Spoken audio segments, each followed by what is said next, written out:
पूरे देश में ईद उल फितर का त्योहार आज मनाया जा रहा है। बिहार के मुख्यमंत्री नीतीश कुमार ने भी प्रदेशवासियों को ईद की बधाई दी। उन्होंने पटना के गांधी मैदान में जाकर के सबके साथ मिलकर के ईद मनाई। पटना के गांधी मैदान में बड़ी तादाद में नमाजियों ने नमाज पढ़ी। मुख्यमंत्री नीतीश कुमार भी टोपी पहन करके ईद की नमाज में पहुंचे। उन्होंने हाथ उठा करके दुआ मांगी, साथ ही देशवासियों को ईद की मुबारकबाद दी।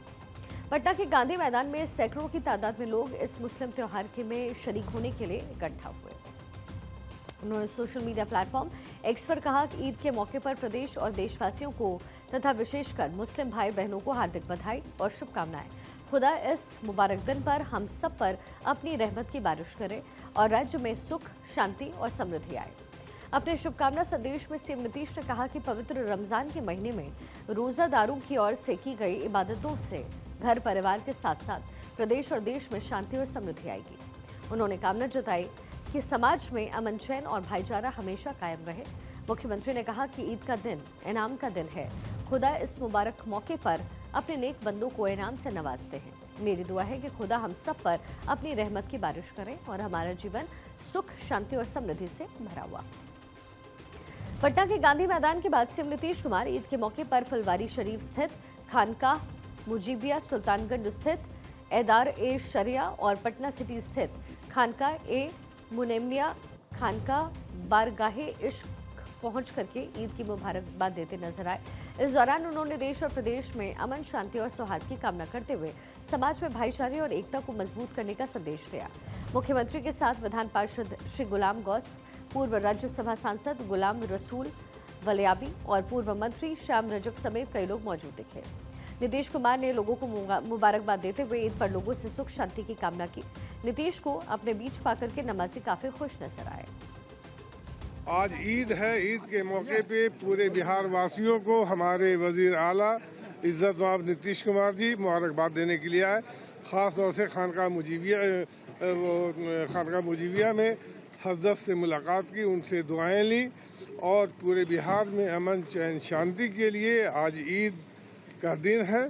सारे लोग हर जगह अभी खानकाह एदारा शरिया जाएंगे, खानकाह मुनीमिया जाएंगे।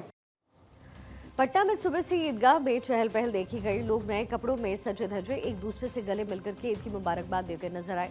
नमाज अदा करने के बाद लोगों ने जरूरतमंदों को दान दिया और मीठे पकवानों के साथ ईद की खुशियों को साझा किया। इस मौके पर स्थानीय प्रशासन की ओर से सुरक्षा के पुख्ता इंतजाम हुए। समाज के प्रबुद्ध लोगों ने भी एकता और सौहार्द बनाए रखने का संदेश दिया है। सीएम नीतीश कुमार इस बार ईद के मौके पर काफी एक्टिव नजर आ रहे हैं। हालांकि ये पहला मौका नहीं है जब नीतीश कुमार इस तरीके के आयोजन में ना गए हों, लेकिन इस बार चुनाव बेहद नजदीक है। ऐसे में उनका मुस्लिम समाज में पहुंच बनाना राजनीतिक विश्लेषक डैमेज कंट्रोल के रूप में भी देखा जा रहा है, जहां नीतीश कुमार के एनडीए में शामिल होने के बाद मुस्लिम वोट के छिटक जाने की आशंका जाहिर की जाती रही है।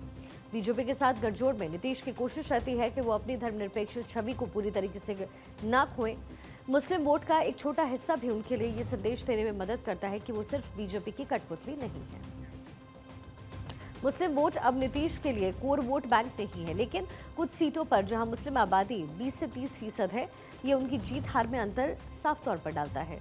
इन क्षेत्रों में विकास और स्थानीय मुद्दों को उठाकर के इस वोट को आकर्षित करने की कोशिश करते हैं। अगर नीतीश मुस्लिम वोट का एक हिस्सा भी हासिल कर लेते हैं तो ये आरजेडी के एमवाई समीकरण को कमजोर करता है, जो कि उनकी रणनीति का एक हिस्सा है। मुसलमानों का वोट नीतीश कुमार के लिए पहले जितना महत्वपूर्ण बेशक अब नहीं रहा हो, लेकिन ये पूरी तरीके से खत्म हो गया है ऐसा भी नहीं है। बीजेपी के साथ गठजोड़ में उनकी सफलता अब ईबीसी और अन्य गैर मुस्लिम वोटों पर ज्यादा निर्भर करती है।